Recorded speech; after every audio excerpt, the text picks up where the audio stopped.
Hello भाई, my name is अभी Bishoi from पड़ागढ़। ए मेढाटा देखिए आप पॉइजन केसटा।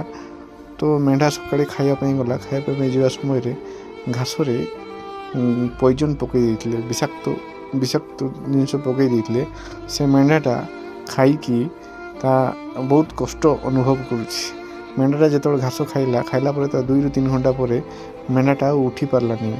मुझे देखली देखला पार्टी लाड़ बाहर एवं ता पार्टीटा बास्ना दूसरी और पार्टी बहुत मात्रा लाड़ बाहर शोकी से पूरा छटपट छटपट छटपट हो जहाँकि लास्ट स्टेज तापर मुझे देखी मुझे पॉइजन केस भाविकी ट्रिटमेंट कली एवं ता पार्टी लाड़ बाहर आखि पूरा ऊपर को कर देइतिला पॉइजन केस एवं पछाड़े झाड़ा होता।